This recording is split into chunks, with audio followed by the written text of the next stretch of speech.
God will move someone that's holding you back away from a door and put someone there who will open it for you. Tagging me, like, oh, look at this, he took your son, he bit your son, he bit your son.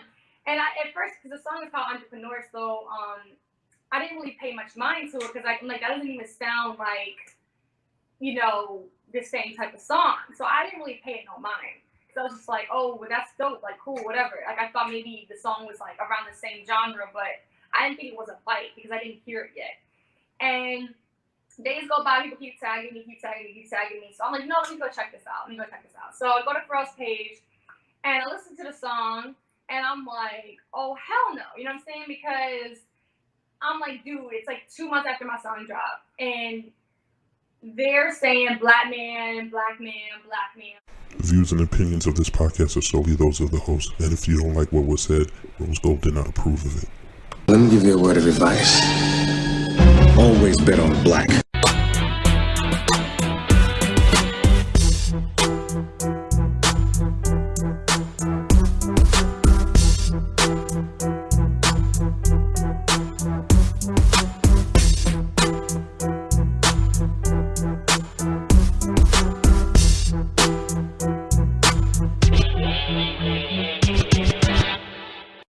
That's good information. All right, whatever. Let's do it again. Yes. Yeah, we'll just do it again. You're frozen. No, don't do that to me. Oh, there we go. Sorry. Technology. Okay, folks. Hello. Once again. You were recording. That's crazy. I forgot. You know what? I'm so used to it just starting automatically, but I think when it's private, it's just weird today. Well, the good thing about everything is at least you didn't get through the whole interview, and then oh no, I would have been I would have been really upset. I'd have been really upset. But folks, if you're watching this right now, I did not push the record button. So I'm a rookie today. I'm so sorry for that. So once again, this is the pilot episode of Bet on Black. I am with recording artist, celebrity. Yeah, you're getting there. Celebrity, actress, and whatever other title she's willing to use. And I don't know why my camera's messing up today, so I'm just going to stop it. It's such a bad day. You know what? If you look outside, it just got dark, so I don't know. I think it's about to storm really bad. So where are you at? New York. And it's oh my goodness. Oh my God, what's that little icon? That is part of my other podcast. That's part of my logo. Oh no! So right now you can't see him. I am a caricature. Oh no! Yeah. I am going to. I don't know why it's doing this. So I'm going to switch cameras. No, I'm going to switch cameras. Okay. Now this is hella dark. Hold on 1 second. This is not happening. Not today. At least I'm not Beyonce, because at least I'm just little Stormi. Enough. That's not like Rihanna. Okay. Stormi is like whatever. Yeah, the technology. Oh, my co-host is gonna have a field day with this when she sees it. She's always getting on me about technology, but okay, I'll have to deal with it. That's hilarious. So, folks, yes, it is. So, folks, like I said again, I'm with Stormi Maya, up and coming Hollywood megastar. I'm going to be nice. I like complimenting females. Okay. So, yes, up and coming Hollywood megastar. So, really quick, she's going to give us our background, and then we're going to get back into the interview because, again, I did not push record. I'm an idiot. And I'm glad I noticed it before she said goodbye. You're putting this on YouTube, right? Yes. Oh, it'll be edited. So once I edit it, it'll look like I didn't mess up. This is hilarious. Yes. Yeah, so I'm a recording artist. I mostly do hip hop, rap music, and kind of some fusions of pop in there. So hip hop, kind of like Doja Cat feel, but pro. And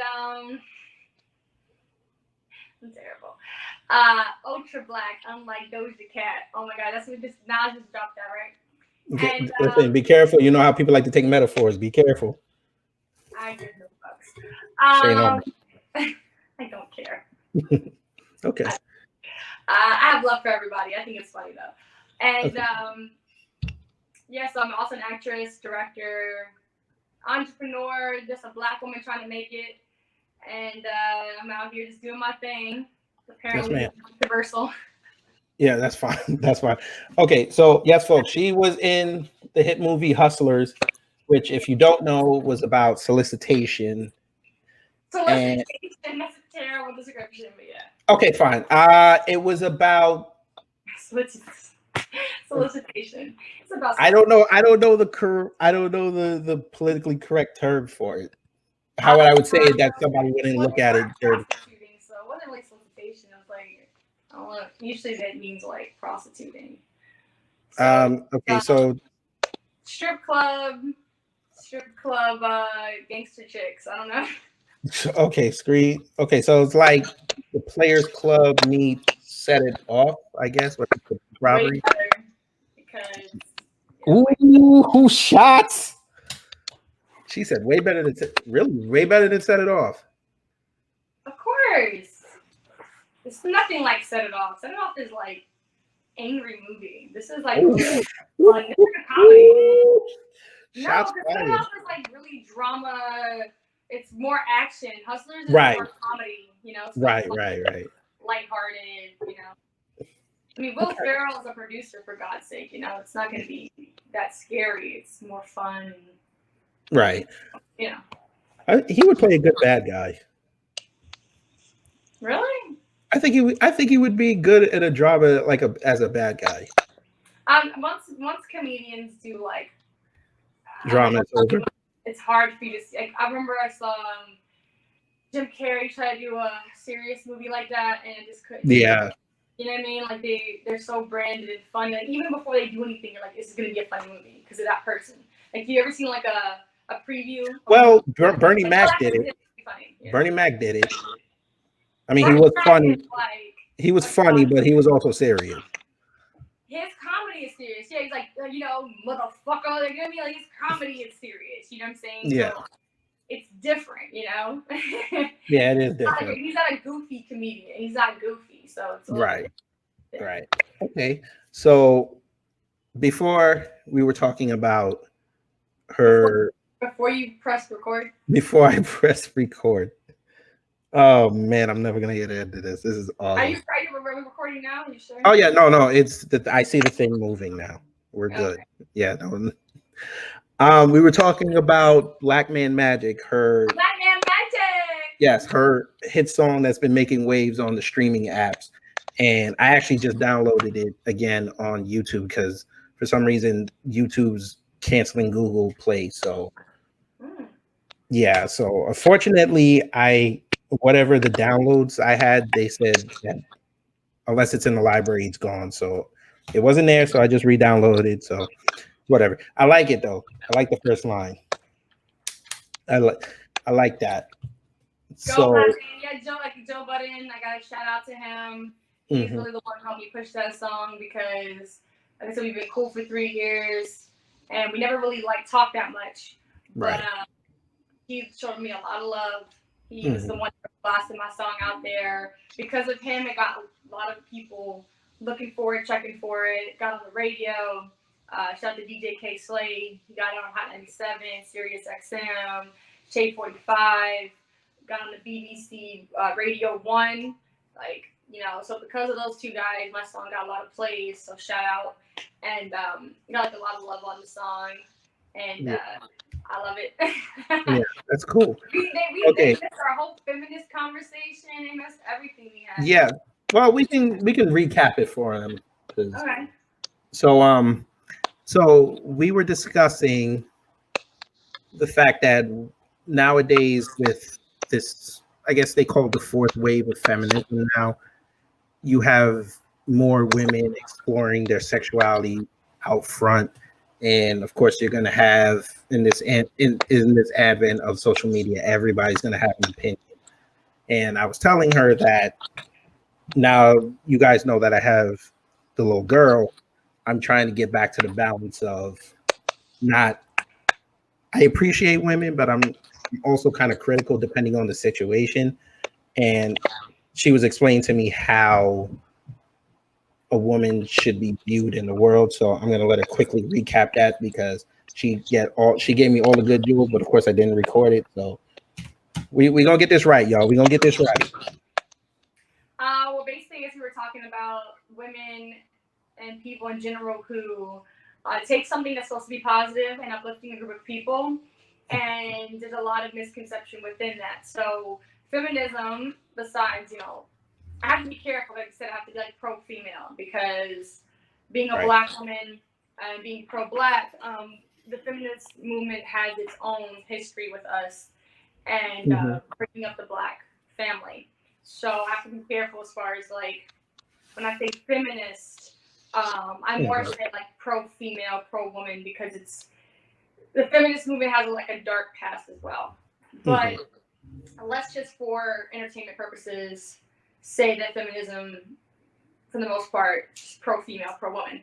You have these people who think that being a feminist means that you have to hate men, that everything is anti-man, and they're man haters, and they're like, oh, fuck men, we don't need them, I hate them, which is incorrect. You know what I'm saying? When you're trying to pull a group out of oppression, the way to solve it is not to be anti the other or hate the other. We're anti-sexist or anti-male chauvinists, but not anti-male. You know what I'm saying? Like, you don't want to say men don't deserve empowerment. You don't want to down men like that. Right. Also, you have these women who feel like they're feminists or they're pro-female, but they shame sex workers. They shame females who are pro-sexuality. And those are also not feminists, because if you are pro-female, you are for women just having their own decisions, whether it's modest or whether it's ultra sexy, whether they want to be a porn star or a doctor. So you have these women who think that a woman being a feminist or a pro-female means they have to be covered up and have a profession and be educated, but that's actually not the case. Being a true feminist or a true pro-female person means that you believe that women have the power of choice. They have the decision to be sex workers, porn stars, strippers, hookers, and they also have the right to be doctors and lawyers and educated in other fields if they feel the need to, And I always end up clashing with those types of women because they feel like, oh, you're objectifying yourself, or, women who are sexy like that or sell sexuality, they're bringing women backwards. And I'm like, no, that's incorrect. Well, number one, it makes no sense because the further back you go, the more oppressed women are. So if you want to actually go back in time, you would make women even more modest because throughout time, we've actually had to fight for the right for women to be more sexual and be more free sexually. So that doesn't make any sense in argument. Also, like I said, being actual pro-female would mean that you're fine with women being sluts or being, sent from God and devoting their life to that or whatever. You know what I mean? If you don't mind either extreme. So that's where I stand. I believe women should have the decision to do whatever the hell they want to do, whether they want to have sex with 1,000 guys or be virgins, you know what I'm saying? Like, women have that right to decide. Cool. Yeah. Yes. Yes. Balance, folks. That's all it is about in life. Balance. Balance. I mean, it's all about balance. We need women that are both, like, you know what I'm saying? Like, as much as people want to shame, it's like, I mean, a lot of us watch porn. A lot of us watch that. I mean, who doesn't watch it? Hey, there's a lot of conservatives that do not watch porn. You don't watch porn? Oh. I don't believe that, but okay. What? No. Listen, I'm not on the depraved level, but yes, I indulge every other day. But I'm so confused, but okay. No, I'm saying you said I don't watch porn. I'm just saying. I thought that's what you were saying. No, I'm saying conservatives don't watch porn. Oh, they all watch porn. They're the freakiest. Are they? Hey, I learned something new, folks. Honey, it's all an act. I mean, like I said, I used to be, I consider myself a sex worker. People They don't definition of the word. I call sex work anything where you're selling sexuality, even if you're not actually having sex. So, Right. dominatrix, stripper, escort, all that type of stuff I dabbled in. And working in those fields, you find out a lot about people. And I would say the strippers, escorts, and stuff like that, some of the smartest people on earth because they know the true psychology of a lot of people. They meet so many people at the workplace. Like when I was a dancer, for example, I meet all these Wall Street guys, these super conservative business CEO men that would come and give me all this great business insight. You know, they mostly want a therapist. And I meet so many millionaires, rich people giving me business advice about how to move forward, how to invest.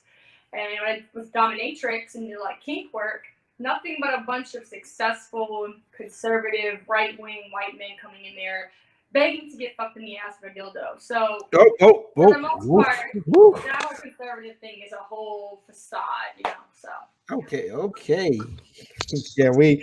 This one ain't gonna be PG-13, folks. But I like it like that. I like people being natural with themselves.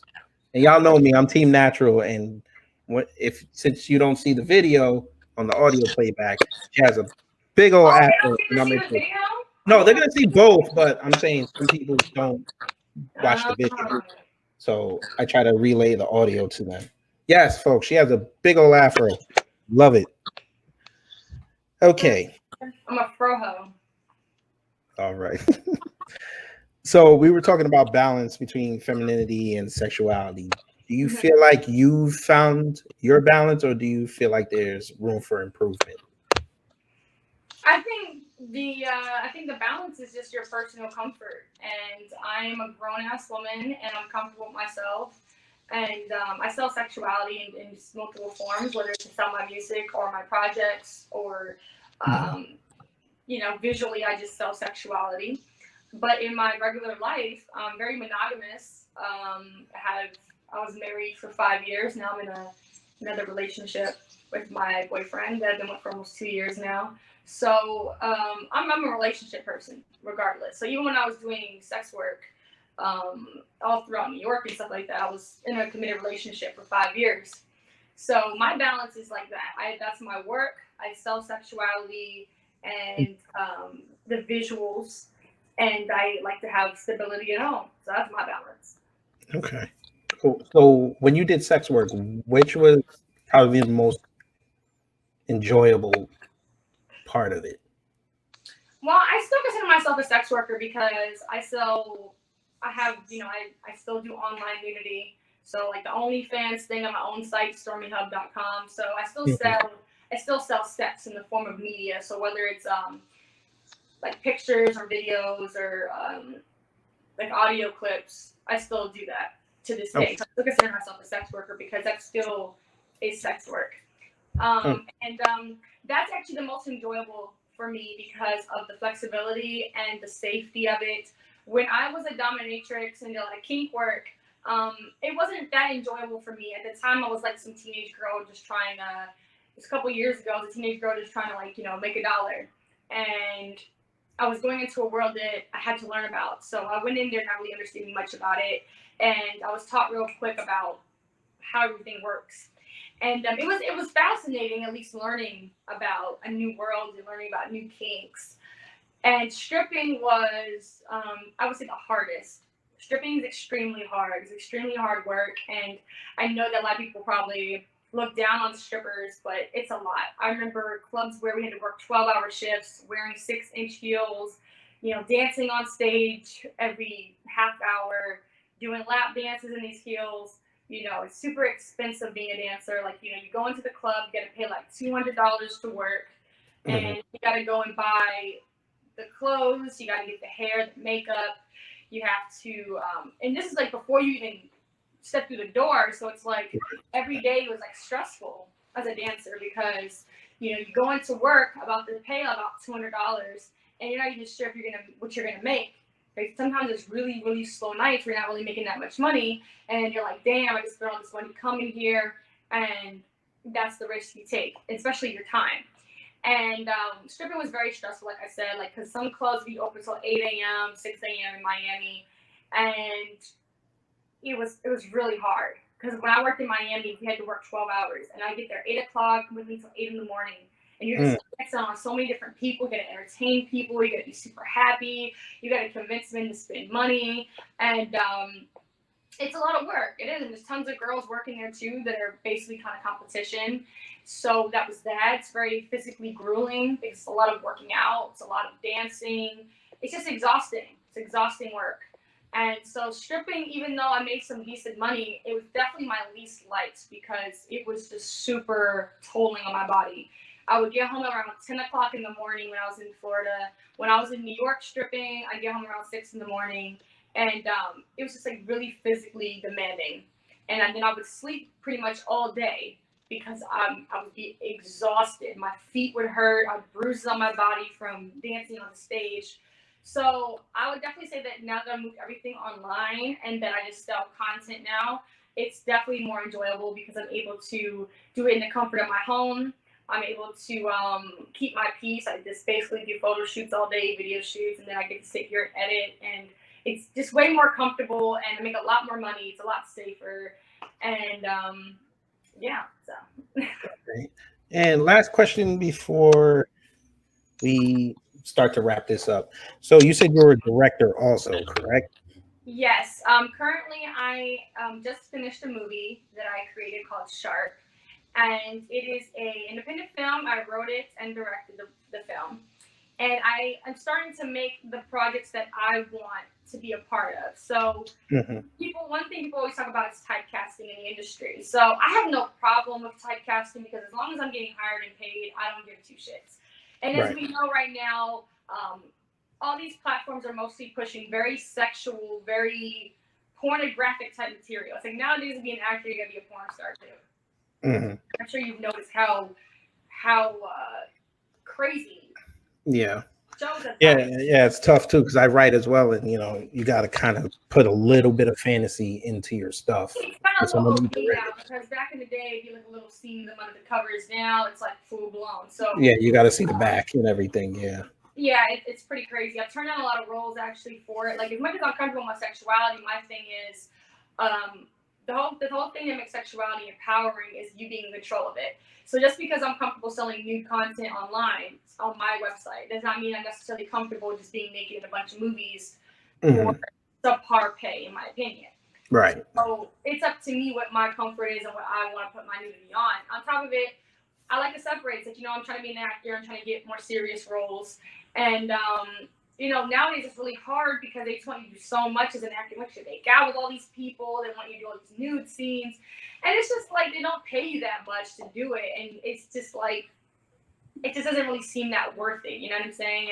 And I always say if I have a real deep role where I'm still showing off my acting skills, I can do it.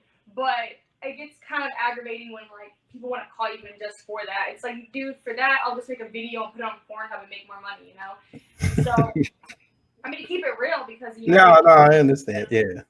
And nowadays, like movies and stuff, they'll like take those sex scenes, they'll like leak the sex scenes on porn sites to promote their movie. So it's like you have all these people like jerking off to your weird sex scenes, and like you're not even really getting paid off of it. Right. Versus, I own the rights and the copyrights to all my content, and I have lawyers that every month can just clean up all the sites that are stealing my content. So I'm in control of my content. And that's when they try to teach girls in this industry and entertainment, whether it's music or whether it's acting or anything, you need to own shit. You need to own something.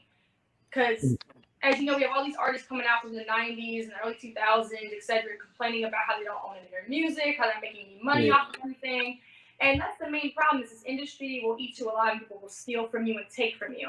And so for directing, that for me is a power move because I'm able to create something that I own and that I can express myself in. And also, I'll give myself little roles, maybe not the main character because I want to mostly focus on directing, but I'll give myself these like memorable characters, like characters that I want to play. So in Shark, I play a really, a really like bitchy music exec, and the movie surrounds Shark Records, which is like a record label, and we have all these artists and stuff like that in the movie, and it's like a comedy / drama. So you have like some funny moments, but it's like realism, you know what I'm saying? It's like right. It's like in real life, and it's not like Will Ferrell funny. It's like real life funny. So Right. one of my inspirations is like Spike Lee because it's kind of like that. You know, it's like a drama. It's following a drama, but because life is just naturally funny, I Yeah, have dramedies. Yeah, that's what I mostly write as well. So yeah, yeah, exactly. Just more of a yeah, realistic feel. And for the movie, what I did to keep the realism is it mostly follows artists, and I didn't hire a lot of actors. I hired a lot of people who were actually rappers, actually singers, and I made them act because I wanted to have real music in the movie, and I wanted to have those artists give me music for the movie. yeah, right. It's mostly based in New York, and we go to all the boroughs, Jersey too, and we're filming there. We're filming this artist who comes from Baltimore, and in the movie, he's pursuing hip hop and trying to be a hip hop star, and he meets this record label. And then we take him to Miami when he gets bigger. We then follow artists in LA. We then follow another artist in Montreal, and then out here in Montreal, Canada, there's a whole hip hop scene. And we follow tons of artists here and have them performing. And we follow an artist here who has a son, and you know he's a single father and he's doing this for his son. And then we go to Atlanta. We have artists from Virginia, and we actually go to all these places to get the real elements of those places. And we actually get people who do music in all those places, and we have real music, real artists, and it's about an hour and a half movie. And I put a lot of work into it. I've been working on it for 2 years, and now we're finished. We're just doing post-production. And that was a big milestone for me. Cool. Yeah. Congrats. Thank you. Before that, You're all welcome. I did was like for directing. Before that, I mostly just did music videos and short films. So for me to do like a feature film, as you know, as a filmmaker, features are really hard to pull off. Yeah. I have a friend that actually wrote a pilot for Netflix, and he was keeping me abreast of the journey. And he was saying like they kept changing things and they wanted it this way. And I actually just finished directing my first short film, and I mean it's tough. I mean, it was only 5 minutes, but trying to work. Yeah, trying to work the cameras, telling the artist what to do. I mean, yeah. you get a newfound respect for like Scorsese and Patty Austin and all these other people because it's not a tough gig. It's not a I'm sorry, it's a tough gig. It's not just like you go on there, you just yell action. Like you're basically watching it. You're like watching it on the camera, but you're also watching it live as it's going. So if something out of place, like the cost of everything, and yeah, you have to also play producer, and you have to do the casting. And when it's independent like that, you have to definitely do everything. Like I've had to probably did. I had to do the producing, the casting, the post production, like the editing. I had to do myself. So it's definitely really hard pulling it off. And like I said, it's been 2 years, and I had to do everything out of pocket. So it definitely takes a long time when you're paying for everything. And right now, the most expensive thing is actually the post production because you're paying for the color corrector and the audio. And and the promo stuff and all that. Yeah. Oh God, I didn't even get to that. My partner just sent me over the promo photo, and luckily she's good with it, so I didn't cost that much. But yeah, the camera work was a lot. I don't know how much she paid the actors, so it's like we sent it off to the festivals now, so we're gonna release it in a couple weeks. But that's open. I was actually I mean they're all online, so they're all online mostly. Okay. But there's some out there. She did a couple local ones, and I think the biggest one she did, I forget. I think it was in like LA or something. I'm gonna have to check that out because I actually thought that all the festivals were shut down because of COVID, but that might they're still taking stuff, but what they're doing a lot of virtual, so they're not having people there. But like one company, Stage 32, they took festivals, all the submissions, and they just played it on their website. Oh, that's pretty dope. That's actually between that, basically, we still have the Shark thing coming out soon, and Black Man Magic right now is my biggest thing. It's August 29th on World Star Hip Hop's YouTube. We're dropping Black Man Magic music video. Everyone's been Yeah, I saw a lot of people keep saying, "When's the video coming out? When's the video coming out? We need this video." It's because it was very complicated. Currently, I'm staying in Canada, and I'm American, whatever. I'm here because my boyfriend's Canadian. My common-law husband is Canadian, and I've been here during the course of everything going on.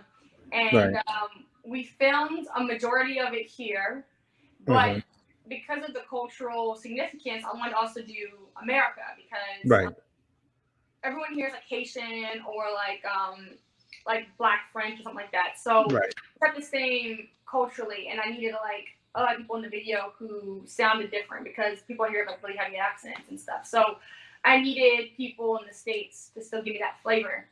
So I had a lot of the video shot in Virginia, and I had like some scenes with some kids like that. And then my Black Superman, all that stuff was shot out in Philly, Pennsylvania. So it took a while just because I had to get it filmed in 2 different states and then a different country. And so it was like hard, all these people together. Even though it's a very simple video, it still took a lot. Then had to get edited and colored and all that jazz. And right now we're going through this whole legal thing because with Pharrell, as you probably know. I was gonna ask you that before we go, but yes, folks, if you don't know, Pharrell came out with a song or some hook, and it had Black Man Magic in it. And Miss Stormi Maya was like, dude, pay homage where you got it from, because you didn't just come up with this. And we also see that a lot in the industry as well. A lot of people biting stuff and just tweaking it a little bit and claiming that it's theirs. So if you would like to talk about that, and go ahead, because you're more into it than I am. Like I said, shout out to Joe Budden and shout out to DJ King Slate. He really put my song on. And so the main thing was, I'm getting attacked on the internet now of like, oh, well, who cares what your song? But my song got a lot of plays because Joe Budden, it got, like, he's played on the podcast for like 2 months now. And I'm sure almost everybody in the industry listens to Joe Budden's podcast. And also, DJ King Slate had it playing all the major stations, especially out in New York. So it was playing, it was spinning. And I've put a lot of money into advertising. Like, I've spent thousands on advertising the past 2 months. So between Spotify ads and Facebook ads, Instagram ads, and website banners, stuff like that, I put a lot of money in marketing into the song. We also had a lot of people do Black Man Challenge, some make tons of videos. Yeah, I saw those. So end of the day, like, it's been popping on the internet.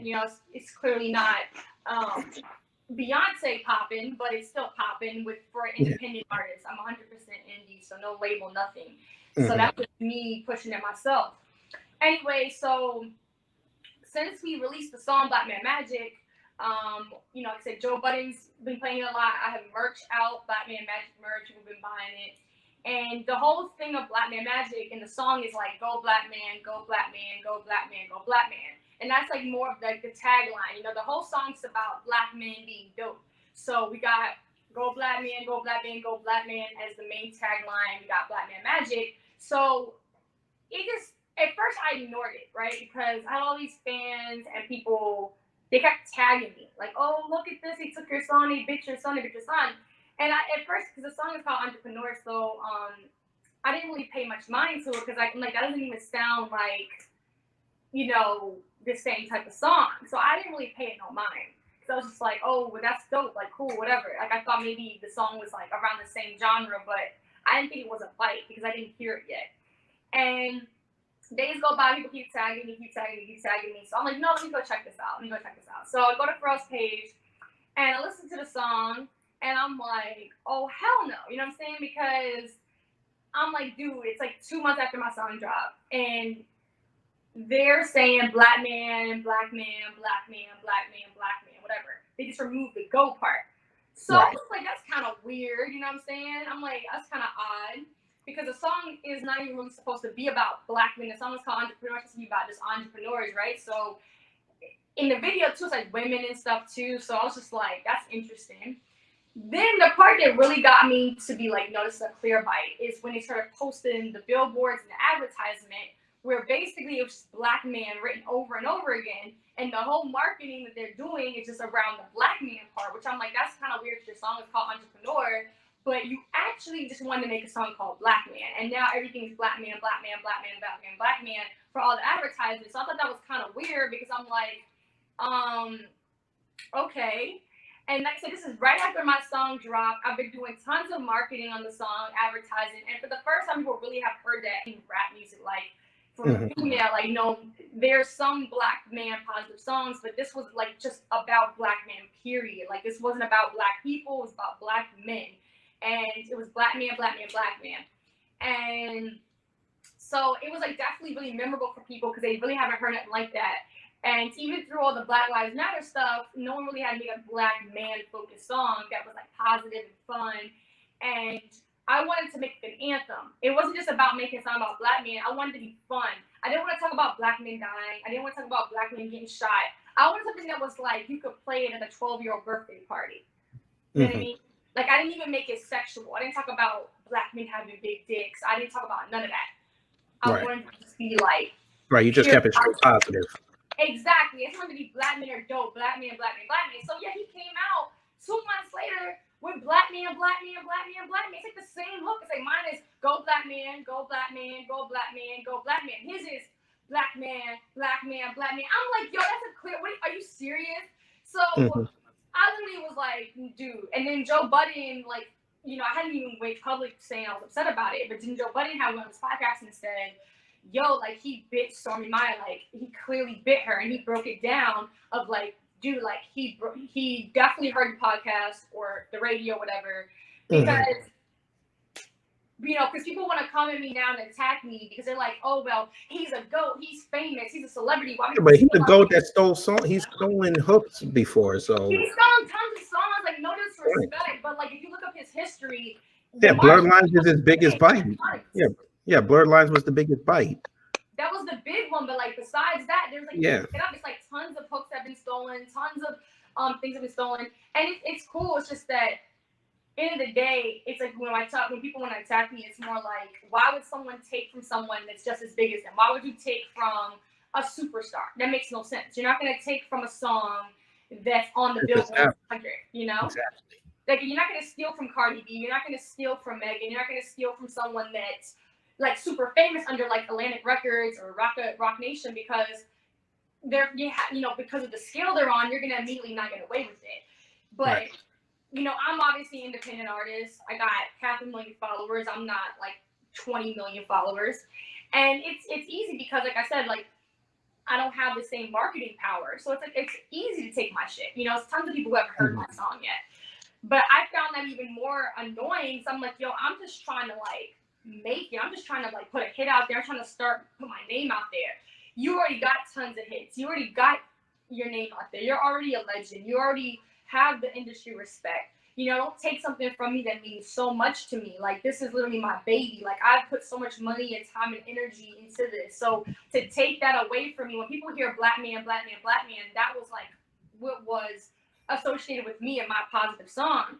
So to come and, like, take that from me and then try to remarket it like it's yours, that's where it really upset me because I already have my ads out there doing go Black man, go Black man. So it's more like market confusion because I haven't even had a chance to finish marketing my song. So when people hear the Black man, Black man, Black man thing, whether you're writing it out or whether you're putting it on t-shirts and stuff, it's now not going to be associated with my song that I've already spent 2 months marketing. You feel me? And it's already been like blogs up on YouTube about it. People wrote about it. I have my legal team on it already. I already have my lawyers on it. I'm already going legal measures as far as taking it to court. Now I already have lawyers on it. And they're going to be handling it from now forth, to see what can happen. And like I said, the main argument is like a lot of his fans coming at me just saying like, oh, you're just this Instagram hoe. Why would he steal from you? And it's just funny to me. People think that you have to be a certain caliber to be worthy to steal from. Like, yeah, that's weird. Like, I don't need to be Marvin Gaye to be worth stealing from. Like, that's It's just about if you have a dope idea, and it's like, even though it's so simple, and then people want to say, oh, you don't own the words Black man. It's more about the chant. It's more about making it a chant. It's about the composition of it. It's the fact that I said, go Black man, go Black man, go Black man. And now you're doing Black man, Black man, Black man. it's like you're basically taking the same, composition of how I did it. If he had just said like, "Oh, I'm a black man in America" as a hook, that's not the same thing. People don't get that. I'm not saying I own the words black man. It's more about the way it's laid out, the way you're taking it and making it a chant in a hook. Right, the uniqueness of it. The uniqueness of it. Yeah. So basically, it's more about that. It's more about taking it and making it that chant, making it that memorable chant that I had already done. That, like I said, you've been a black man for 47 years. You've been making music since the 90s. Oh, and then coincidentally, a month or two after my song drops, it's like, oh, I have a song just like yours. It's like, like I get it. Like people think you gotta be this big shot. I have blue checks all throughout my inbox. I have like celebrities that have already listened to my song. People have heard my song. You know what I'm saying? Like it's not that epic. You know what I'm saying? Like they think that celebrities only listen to celebrities. That's not the case. And in the day, like we're gonna let the court decide. Like, but yes, I'm very upset about it. Just mostly because I feel like, bro, like if you were inspired, let's say hypothetically, he heard my song and just was like, I like that idea, I'm run with it. What bothers me is I'm a small artist just trying to make it. Like I would love if you like reached out to remix me or collab with me or put me in the music video or just put my video up. Like for me at this point in my music, I'm just trying to get like recognition and get like people to look at my stuff and respect me as an artist. That's the hardest thing for me at the moment because I don't have a label. I'm doing it all myself with me and my manager. So for me, like, it was more upsetting. Like, damn, like, if you really did hear my song and you just were like, fuck it, I'm gonna flip it. I was like, damn, you could have put a sister on. Like, you could have looked out for me or something. It's not even about the money. It's about, like, you could have put me on because you have that power. This song don't mean nothing to you. Like, this song ain't gonna, you already worth millions. You already got everything else. Like, what's it to you? To me, this is a big deal. Yeah. Pharrell, you done messed up, bro. You gotta make it right. You gotta make it right. It pisses me off. It pisses me off because he even denied the Marvin Gaye thing. You know what I mean? Like he just said, "Oh no, that's not true," but then got caught up in that where he was saying, "Oh, well, I want to be." When I wrote the song, I made the beat, whatever. I wanted to feel like Marvin. But then said he didn't take it. It's like, in the day, I don't expect him to just admit it because then that would like co-sign me to the industry. Be like, "Oh wow, like." Pharrell heard her music or he was inspired by her music. So nobody wants to put you on in this industry just for free or for nothing. I've already figured that out. Like I've already had tons of these blue checks come to me and I'm thinking they want to look out for me and they want pussy or they just want to like waste your time. But like nobody's just trying to put you on. Nobody's just trying to look out for you in this industry at all. And it's like Joe Budden's the only person, and that's why I don't feel like people want to sit here and talk shit and say, "Oh, you're fucking him," or like that's not true. I never even met him in person. I never even seen him in person. I don't even have his phone number, Joe Budden. Like I don't even like we literally have just communicated through Instagram. Like, hey, what's up? I don't even know what state he lives in. Okay, and it's like he literally is the only person who has looked out for me, and I don't even know why. You know what I'm saying? People want to say, "Oh, it's because he thinks you're high," or I don't even, you know what I'm saying? Like, I don't even know. I think you know what it is. I think it's because Joe went down the road you're going down on. He was just looking for an opportunity, and he sees the passion that you put forth. Because Joe Budden, I know he ain't gonna just play somebody's song for 2 months straight. That's what I'm saying. Like, and then for what? Like, I told people, like, like he would have been approached about it. Like, he would have been said something. Like, since he would have played my song, he hasn't even like hit me up. Nothing. Yeah, I think it's because Joe just looks out for the independent artists because he came from that realm, so he understands how hard it is. I feel like he's helping me out, like you know what I mean. Like his statement on his radio station, like it's gonna help me with the legal matters. People respect his opinion. Like I said, I'm taking this the legal route. Even if it's just to prove a point of like, don't take from me. Like you know what I'm saying. I got a team too. I got lawyers too. Like I'm not just here for y'all to just take from. Like nobody want to put me on. Nobody wants to look out. And then you get the arguments of, oh, your song sucks. It doesn't matter if my song sucks. Whether if I made a song called Poo Poo Caca, you still can't take it. It doesn't matter. It's my property, something I put my heart and soul into. Like I said, like it's more about just the way the composition of it. It's just the black man part. It's like y'all weren't thinking about that. So some people want to say, oh, screw your song. I mean, it's good enough for y'all to take, though. You feel me? Right. And it's Jack, bro. Like, I'm sorry, it's clear. Like, you took it, you were inspired by it. That's dope. But like, be inspired, but also if you're bigger than the person inspiring you, just say thank you. Yeah, just say thank you at least. It's different if like I'm Beyonce and you know he's a nobody, then you can't really do nothing for me as far as it out. But if you're a bigger artist, Okay. don't check out the You froze. You froze. I think you froze again. What's that?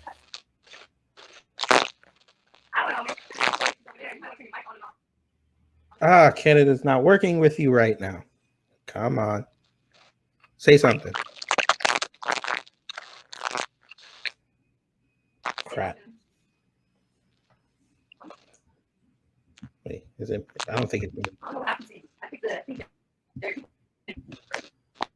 No. I think he got mad at you because of what happened. Wait. It's going in and out. Now it sounds garbled now. Let me see. Let me try to mute it in. Maybe if I remove her and bring it back in, maybe it'll work. Let me see.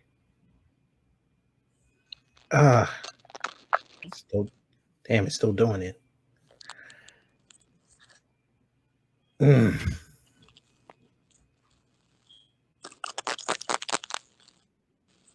No. Wait, say something. Damn, went out. Let me see. Let me try moving it and putting it back in. Let me see. She left. Folks, she left. Hopefully she'll come back. But yes, folks, that was Stormi Maya. I didn't want to end it on that note. Hopefully she'll come back. But yeah, that was interesting. Not bad for Bet on Black. We're going to be better, folks. That was my fault. I didn't push record. God, dog. But yes, a lot of jewels were dropped in there. And like I said, Pharrell, you got to make this right, bro. That's not cool. I mean, independent artists such as myself and Stormi Maya and Rose Gold and my man Mike Wilson. I mean, it's just to get our work even recognized by somebody above us is a tough deal. But then you just gonna come and bite it. That's not cool. And I see where some of these YouTubers say when people take their formats and they take their ideas and then just run with it. It's not cool. But yeah, man, I mean, Bet on Black's gonna be a fun series. It's gonna be fun.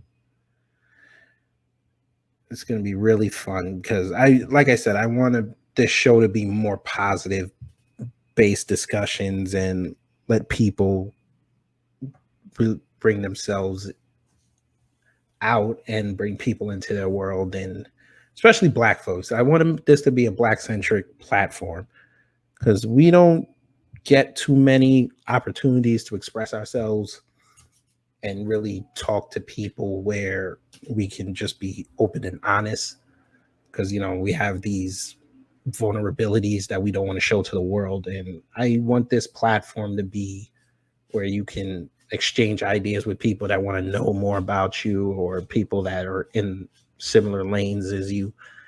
And wow, I can't believe I didn't push record. God dog. But